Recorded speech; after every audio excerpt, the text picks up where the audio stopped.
Welcome to Friday Takeaway. Today is June 24th, 2016, and it is a very special day because today the British people go to the vote and they vote on whether to stay in the European Union or not. And as we speak, Max, the numbers are quite staggering because we see more than half of the entire United Kingdom voting to leave the European Union.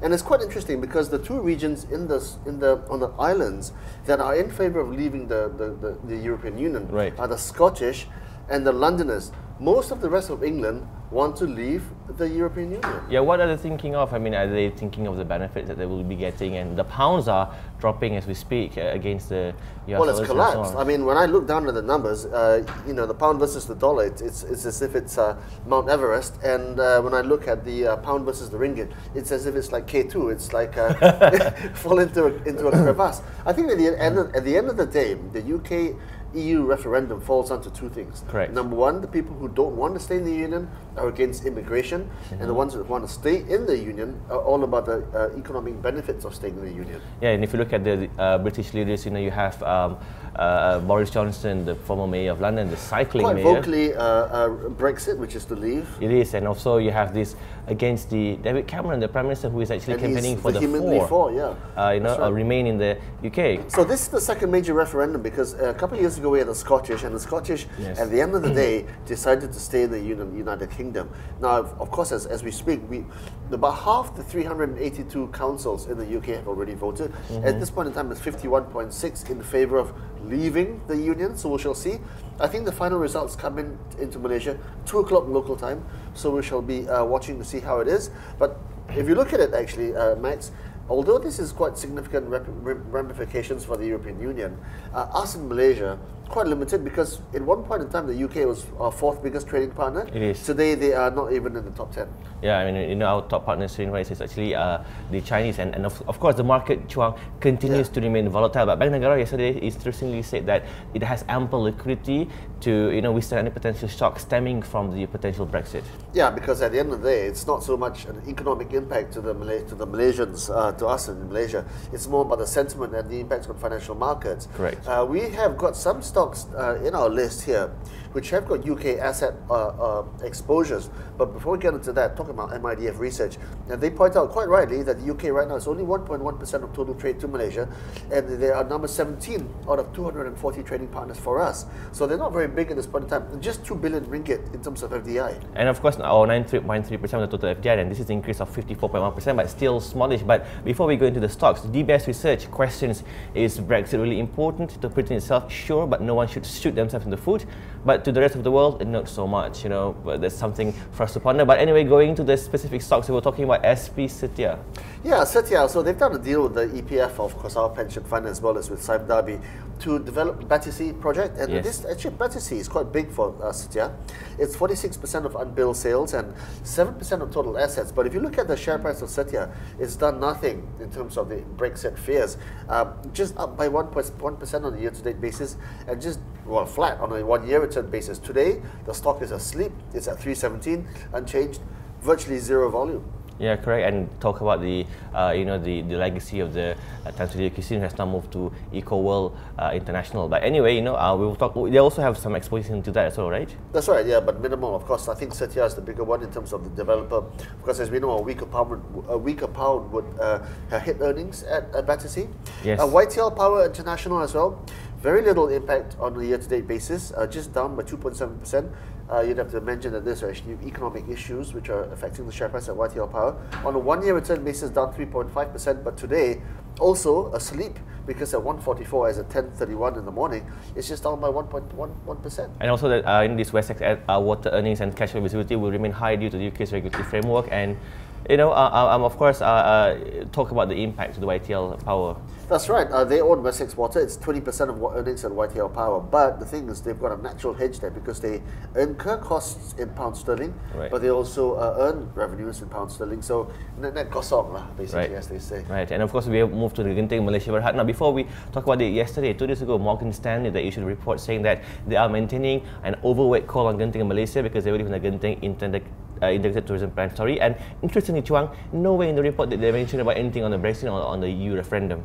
Yeah, you know, at the end of the day, the UK is 16% of total revenue, but it's loss-making on an EBITDA basis. So even if they sink or swim, we don't really, well, not that it doesn't matter, but it's got a lesser earnings impact on Genting Malaysia. Again, on a year-to-date basis, just up by 3%, and on a one-year return basis, up by 8.3%. So Brexit fears? What Brexit fears? Yeah, you talk about that as well. And you have UK operations saying that the slowdown in consumer spending and hence lower visitation is going to affect some home marketplace. And of course, the lower ringgit profit will also, lower profits in terms of the ringgit terms will also impact their business.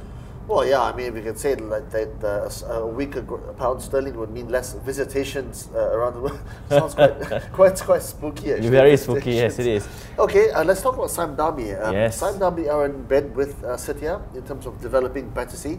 Now, the share price today is at 7.45, down by 1%, virtually nothing again. On a year-to-date basis, down by 4%. On a one-year basis, down by 9.7%.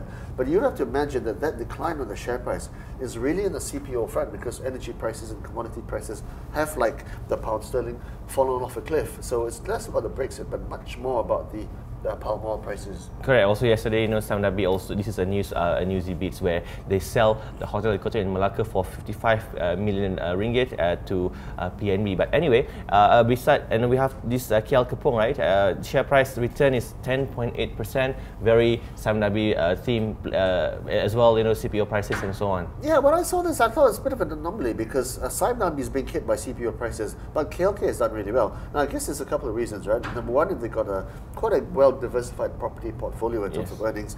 And the other thing is, of course, the quality of the fields, because I think Kepong have got quite rather superior fields and better yields as a result of that. So maybe that's why their share price hasn't been hit so badly. But they do have exposure to UK assets. They've got about a fifth in Synthomer in London and London listed, and about 63% in Equatorial Palm Oil. So not sure why their shares haven't been hit, but I guess it's also due to the tight holding of the family that in Kepong. Yes, of course, and also you mentioned that KLK has remained stalwart, maybe because of its diversified earnings, of course, as you said earlier. Okay, just a quick update on Brexit as well. Still 51.6 to leave. 51.6% to leave and 48.4% to remain. So, of course, the pound is under considerable pressure, not pleasure, pressure. Pressure, yeah. Of course, John, before we go to the week ahead, we also talk about some of the big funds in Malaysia, PNB, Tabung Haji, and also Fela. They have some hotel properties in the UK. So, what happens if Brexit were to happen? That would cause the, downward revision in their assets value. Hotels you would and have to say that there's going to be some kind of impact there in terms of not just in arrivals, but in terms of net asset value, as you say. So who knows, right? It's all very uncertain for the UK right now. Yes, it remains very, very volatile. And looking at the week ahead, we have Tuesday, the Fed chair, Janet Yellen, is going to deliver her semi-annual testimony with the Senate Banking Committee in the Congress. She'll be grilled by those senators on the current economic performances. Well, a week ago yesterday, actually, Janet Yellen basically reiterated her stance on interest rates, saying that they're not going to do anything. People expect, and she did mention the Brexit issue. People expect her to basically underline the cautious tone, not just on Tuesday in front of the Senate Banking Committee, but also on Wednesday, because she follows up that testimony before the House Financial Services Committee. And people at, for example, at Deutsche Bank, this guy called Joe Livornia, he says that the cautious tone will be underlined. Indeed, the cautious tone are also being said not only by Janet Yellen, but all the central bankers in Malaysia. You have Bank Negara saying something about that. You have all the Norges Bank in Norway, and of course you have the Bank of England. Mark Carney said that the potential Brexit could also bring the pound sterling further down. But on Friday, we will have two things for the Malaysian front: Malaysian money supply. We will also have foreign trade in May, where Moody's is forecasting to reach 11 billion ringgit as they see rise in export, but continued decline in import.